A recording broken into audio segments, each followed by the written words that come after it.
Ava walked through the crowded hallway, her fingers gripping the straps of her backpack as she tried to make herself smaller.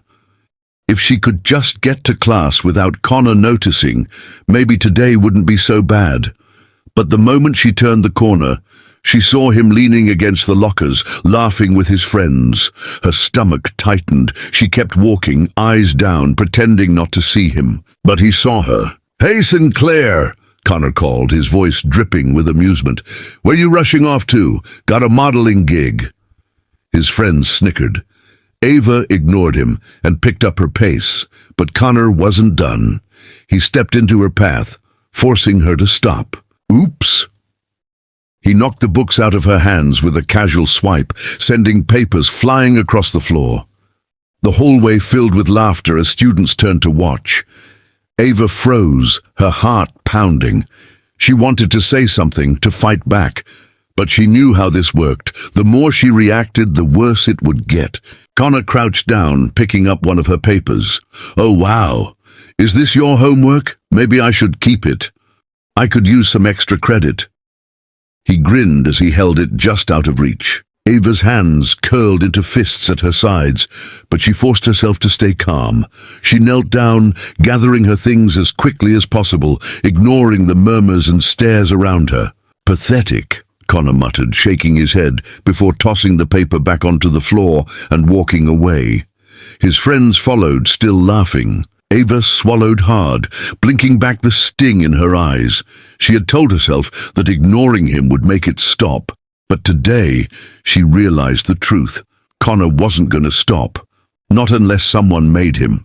Dinner was quiet, too quiet. Ava pushed the food around on her plate, barely touching it. Her father, Chief Sinclair, watched her carefully. He had seen this silence before, in victims too afraid to speak, in people carrying a weight too heavy for them alone. He knew something was wrong. "Ava," he said gently, "what's going on?" She kept her eyes on her plate. "Nothing," he sighed, setting his fork down. "You've barely eaten. You haven't said a word since you got home. That doesn't seem like nothing." Ava hesitated. She had held it in for so long, hoping it would just go away, hoping she could handle it on her own. But today was different. Today, something in her cracked. She looked up, meeting her father's eyes, and the words spilled out. "It's Connor Tate. He's been messing with me all year, calling me names, spreading lies, making sure everyone laughs at me. Today, he knocked my books out of my hands. Everyone saw, and they just stood there." Her voice wavered, but she pushed through. "It's like he knows he can do whatever he wants, and no one will stop him." Her father's expression darkened. He leaned forward, his hands clasped together on the table. "Has this happened before?" Ava nodded. "So many times. Other kids too, but no one ever does anything. People file complaints, but nothing changes." She clenched her fists.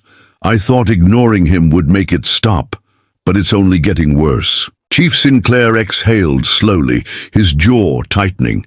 He had seen bullies before, the kind that got away with it because no one held them accountable. But this time, it was different. This time, the target was his daughter. He reached across the table, his voice firm. "Listen to me, Ava. You don't have to handle this alone. And I promise you, this ends now." Connor strolled into school the next morning, his usual smug grin in place. To him, it was just another day, another chance to remind everyone who was in charge. He had bullied Ava Sinclair for months, and nothing had ever happened. Why would today be any different? But something felt off. The hallway was quieter than usual. Whispers followed him as he walked past groups of students, their eyes darting toward him before quickly looking away. Even his friends weren't laughing like they usually did. He frowned. "What's up with everyone?" No one answered. Then, over the loudspeaker, the principal's voice echoed through the hall. "Connor Tate, report to the office immediately." His stomach dropped. He walked toward the office, forcing confidence into his steps. But the moment he stepped inside, he knew this wasn't just a routine lecture. Chief Sinclair sat in one of the chairs across from the principal, his badge visible on his chest, his expression unreadable. "Have a seat, Connor," the principal said, her voice unusually firm. Connor hesitated before lowering himself into the chair. His fingers gripped the armrests as Chief Sinclair leaned forward, his gaze sharp and unwavering. "Do you know why you're here?" Connor swallowed. We have reports, witnesses, and even security footage of you harassing my daughter," the chief continued. His voice was calm, but there was no mistaking the steel underneath. "And it's not just her. You've been doing this for a long time, haven't you?" Connor's mouth went dry. His usual excuses, his smirks, his easy way of getting out of trouble, none of it would work here. "This isn't just about detention or a warning," the principal added. "This is serious. You're facing consequences, and this time you won't be able to talk your way out of them." For the first time in his life, Connor realized he had nowhere to run. Ava walked into school the next day expecting the same uneasy stares, the same whispers behind her back, but something had changed. As she moved through the hallway, heads turned, not in mockery, not in judgment, but in quiet curiosity. Connor was nowhere to be seen. She passed by a group of students who usually laughed along with him, but today they weren't laughing. They weren't even looking at her. They looked uncomfortable, like they didn't know what to do with themselves now that their leader had fallen. Ava reached her locker and was about to spin the combination when she heard someone clear their throat behind her. She turned and found Sarah, a girl who had once been Connor's friend, shifting awkwardly. "Hey," Sarah said hesitantly. I just wanted to say I saw what he did. I should have said something before." Ava studied her, unsure how to respond. Sarah had been there, had laughed along with the others, but now she looked ashamed. "It's whatever," Ava muttered, turning back to her locker. "No, it's not," Sarah insisted. "People just went along with it because it was easier. But now that he's gone, everyone's realizing how messed up it was." She hesitated, then added, "He's suspended, and I heard his parents are in a meeting with the school about expulsion." Ava's breath caught. Expulsion. She had wanted Connor to stop, but she had never expected things to go this far. As she walked to class, more students stole glances at her. Some looked guilty, others looked impressed. She wasn't invisible anymore. And for the first time in a long time, she didn't feel small. Connor sat in the principal's office, his knee bouncing as he listened to the adults discuss his fate. His father sat beside him, arms crossed, face set in a hard expression. His mother kept glancing at him, waiting for him to say something, anything, that would make this situation better. But for once, Connor had nothing to say.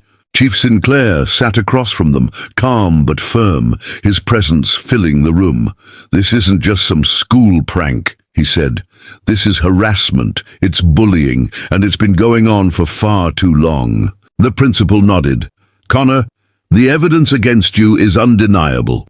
The school has a zero-tolerance policy for bullying, and with Chief Sinclair involved, this isn't something we can ignore."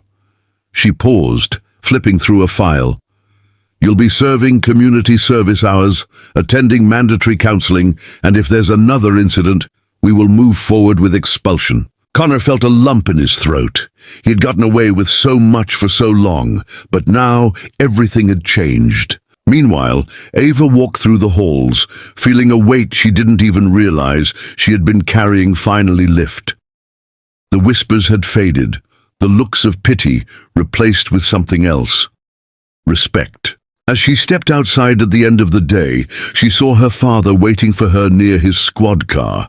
She walked up to him, unsure of what to say. "It's over," he said simply. Ava nodded, feeling the truth of those words settle deep in her chest. No more hiding, no more fear. She had spoken up, and for the first time, someone had truly listened. Her father squeezed her shoulder. "You stood your ground. That's real strength." Ava took a deep breath, looking out at the school she had once dreaded walking into. For the first time in a long time, she felt free.